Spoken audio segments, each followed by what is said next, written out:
Hello and welcome to this talk on art as a shaper and shifter of culture and societal evolution. So today we're going to look to address the question, how can art change the way we view our world as an individual and as a culture? And what tools does the artistic perspective lend us in transitioning into a different societal model, into a new way of thinking that sees past the heavy burdens of today? We're going to kind of look at this through three different angles, A, B, and C. A, we're going to be looking at art as a vehicle to shift perspective and anticipate new models of thinking on a self and cultural level. B, we're going to look at art as a catalyst for beauty, for perceiving harmony, and how it can empower us to act harmoniously. And lastly, we're going to look at art as a testing ground for new innovations, a place where we can experiment and afford ourselves the kind of liberty that the economic tunnel vision, liabilities and constraints of today may be holding us back from. So these are the three key pillars, and I look forward to sharing and exploring some perspectives here with you that get the ball rolling and can potentially empower us with a new perspective and choice in our actions. Okay, let's get into it. So, the first part, art as a shaker of culture. So there's a couple of perspectives here. The first one is that art really has the power to change the way we look at things. You look at examples like cubism, for example, which at the time when it was born really brought in this idea of multiple dimensions, seeing an object, seeing a space from multiple angles at once.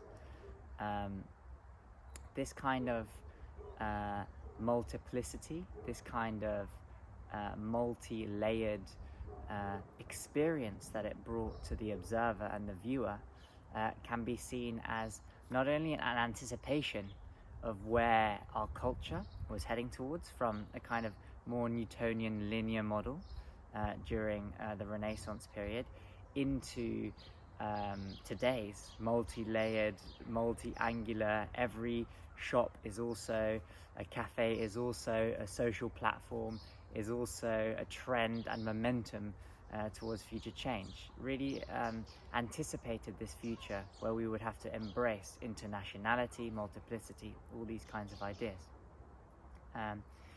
That's on a cultural level, and on a level of self. When we can perceive things from multiple angles, when we can really incorporate that perspective into our action, it kind of opens us to hold paradoxes in mind, to be open to new models and ideas for ourselves. So that's using the example of cubism, and I just want to also touch upon Pollock here as well, a painter that very much inspires me, in that if you look at one of his paintings, you know, it's really, there's no choice but to read what's behind the lines, okay? There's no choice to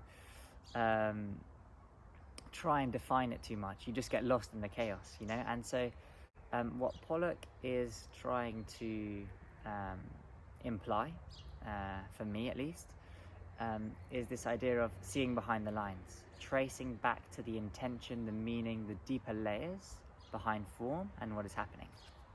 And again, you see how this anticipates this cultural tendency today of looking for the meaning, looking into the energy and dynamics of things. This whole field of quantum physics now that is looking behind what is apparent. And so, I would pose the question as well, if we can see the meaning behind things, if we can practice and train our mind, our perspective to perceive what's beneath the lines, does this gift us a deeper sense of meaning to life? Does this gift us a more whole and complete picture of what's really happening? And what does this pose for the actions we take and cultural decisions we're making? So, to kind of sum up these two perspectives, you can see here how art is clearly kind of being a mediator for cultural evolution, whether you see it as it's anticipating future forces or it's actually cultivating an experience in the observer that empowers them to step forth into some of the new models of thought and perspective necessary. So art is really shaping, shifting. And then I guess when we look at this in the context of our culture and our society today, we see the rainforest being cut down, we see corporate greed, we see a lot of these ill-guided momentums. Is art then a channel? Is it a way that is going to anticipate and pronounce a new kind of future? And if we look at the art that resonates with us today uniquely, if you look at what's resonating with you today, what kind of direction, what kind of implication does it have upon your actions?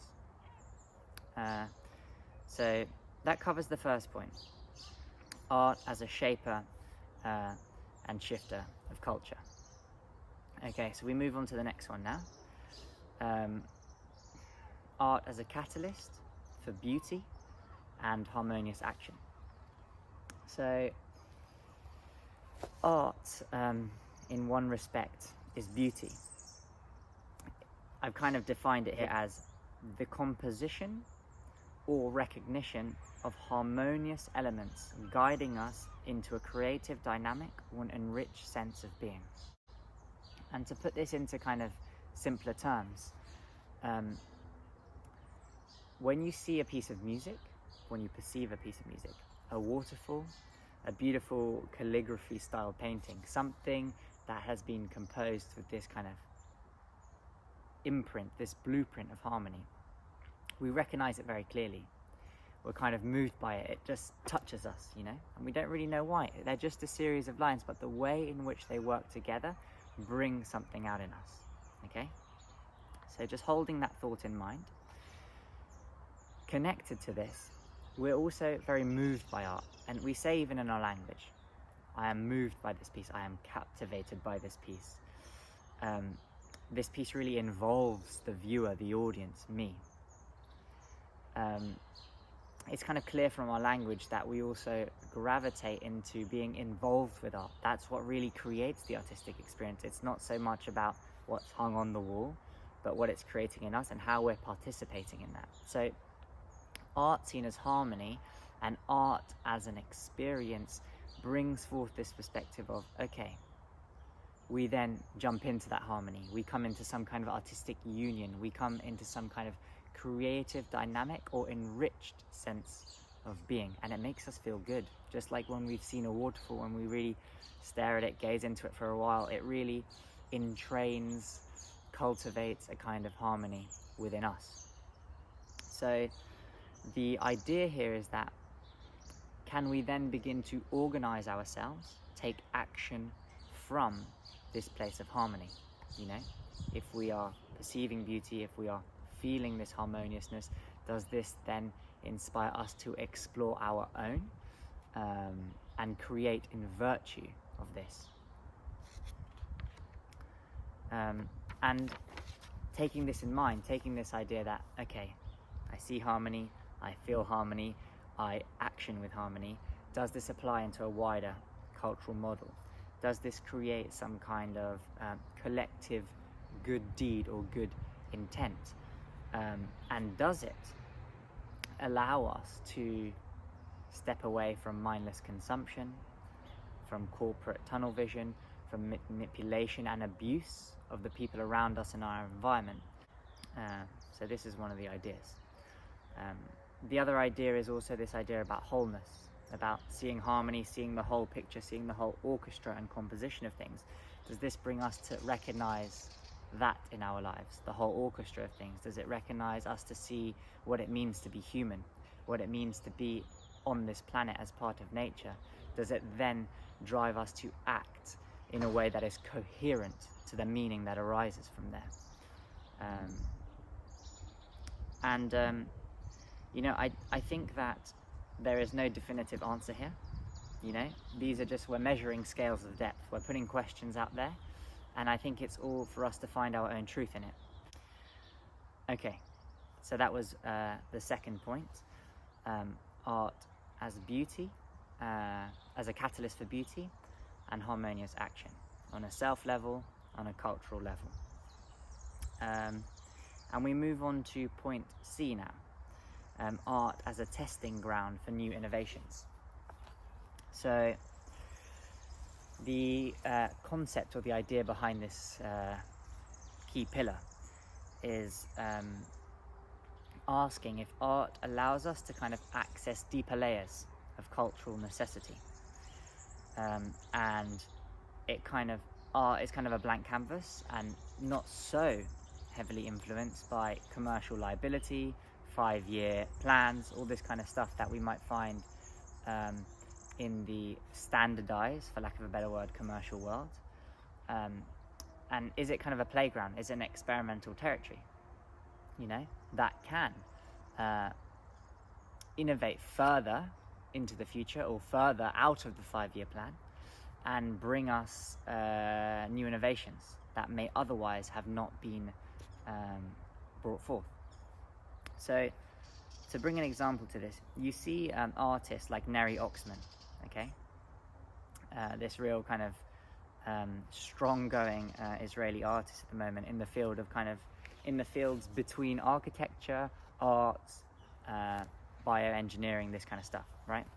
And she's creating these beautiful installations made in accordance with the natural cycles. So she does these kind of structures and sculptures made from the exoskeletons of insects, from the roots of trees, from materials and compounds that we find in our very bones, okay? And all these are biodegradable, they go back into the natural cycle. So she's kind of playing on this idea, on this motif of what we create must be able to kind of go back into the cycle and then come forth again and create new innovations. And not only so, she's even using bees and insects to manufacture some of these sculptures. So it's real bioengineering, it's real cutting edge stuff. And it's not just a small little thing to show, she's creating architectonic pieces, you know, with real scale and beauty. So I think there's a really powerful message here in this argument that art can be this testing ground, you know. Does this does the artistic lens, does the artistic practice for Neri Oxman lend her or afford her some kind of license to really go for it and create with full use of the human tools around her to innovate a future that may well be, or to innovate a sculpture that may well be laying the foundations for the future of architecture, for the future of bioengineering, for the future of our architectural, natural aesthetic, right? So kind of connected to this as well, genius is often labeled crazy, okay? So with all this in mind, genius is often labeled crazy. When people hear of something so outside of their world, so new, it seems like crazy. It seems like, what are you doing, you know?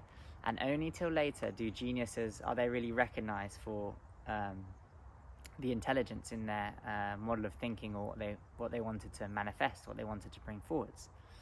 And so culture rejects genius quite quickly sometimes, you know? Art, on the other hand, as a perspective, kind of embraces the crazy, is kind of thrill-seeking and open to see the crazy, intuitive, genius expressions that lie in our unconscious artistic mind. It's inviting them in, it's celebrating them. And so again, there's something here in the attitude and in the culture of art that can kind of lend something beautiful to the wider culture in embracing crazy, and henceforth a level of genius. And so with these two ideas in mind about art being an experimental territory for trying these new ideas, for creating a new model, and also art embracing the idea of crazy, we can ask the question, to what extent do the power holders of today, do the kind of leading companies of today embrace this, you know? How are Apple or Tesla or even some of the old school oligarchs, how are they embracing experimentation when it comes to their business, when it comes to their activity? How are they embracing the artistic perspective? And is there a little bit more for them to get into? Can art in itself as a practice lend something into these industries? It's kind of an open question, but I think this is a great lever point that can shed some light and truth into whether art holds good stead in transforming society today. So that's ABC. We've touched on art as a shifter of perspective, bringing that cubism and multiplicity and anticipating the future in mind, and opening us to new kind of ideas. We've touched upon the idea of art as a catalyst for beauty, for humility, for bringing forth an empowered, coherent action with ourselves, our internal harmony and our environment. And we've looked at art as a testing ground, a playground for innovation, for genius, for the crazy that we might just need to bring us outside of our current paradigms and commercial shackles. And we kind of move on to the last point here, or the conclusion critique point, that perhaps it is our destiny to return to the ashes. Perhaps we are not meant to save ourselves, and I think built into all of these arguments there is kind of this idea that we must save ourselves. I think as we've explored, art can hold real power in transforming the way we are relating to and actioning in life. Nonetheless, the cultural momentums of today are huge. You know, the forests are being cut down faster. We are constantly being bombarded by more signals, marketing, messages to consume, obey, obey, obey. And you even look at the younger generations today, we are hooked in cycles of consumption. More so, the very fabric of organizations that hold all of this together are heavily interwoven, interlinked, dense in a web of interdependence in order for them to survive. And they are kind of, or we are kind of frightened to lose face when going against the cultural grains. So when you look at it in this way, there is a lot of glue. There is a lot still holding us together here. And when it comes to transformation, when it comes to making a real change in society, revolution and evolution are two important ideas to consider. And, you know, going on to this thing about perhaps it's our destiny to return to the ashes, perhaps we're not meant to save ourselves. Sometimes when we adopt the model of salvation, when we are the savior, we're here to save you, we're here to do the good work, sometimes this really blinds us, sometimes this really takes us away from true change. Things become revolution, they don't become evolution, you know? I think that evolution, cultural evolution, self-evolution needs to come from an authentic place of creativity, of compassion, of love. And if we are to place the agenda of saving the world, of standing in front of the rainforest. Of course there is a place to do it, but standing in front of the rainforest and shouting at the top of our voice, sometimes we can kind of fall short. Sometimes we don't move into and flow with the true channels of, as I mentioned, authenticity and purpose that really bring about change and really wake people up through action, through the way we do things, you know? So I think that's an important point to consider in this idea of perhaps there is nothing to save. Perhaps it is not our role to save. It is only our role to move towards purpose and what art may be able to awaken in us. And I think that's where I leave it, you know? So thank you very much for listening to this talk. Art as a shaper of culture and shifter of societal evolution. If this resonated with you and you would like to participate more in what Christian chain art is doing and investigate this further, you can, number one, have a look at my website, christianchainart.com. I have a section called Writings where I kind of go into writing about some of these topics and give some visual stimulus and imagery as well there.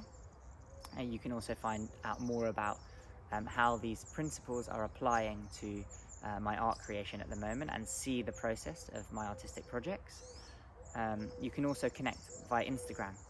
This is one of the main channels we're really focusing on right now, sharing our inspiration, sharing our process, and creating this conversation around these key points: sustainability in art, technology in art, technological decentralization, movement and the body. These are some of the key pillars that we're looking to cultivate and engage you with. So check out my Instagram at Christian Chain Art, and follow. You can also share this. Please feel free to share this with those who you may feel resonate, or share it openly on your social media if you found value here and it awoke some things. And don't forget to subscribe. So you can subscribe to this YouTube channel where I'll be sharing more conversations like this, and you can stay up to date with everything that is happening. So thank you very much for your time. Thank you very much for your attention. Please leave any comments below and I will get back to you. Thank you.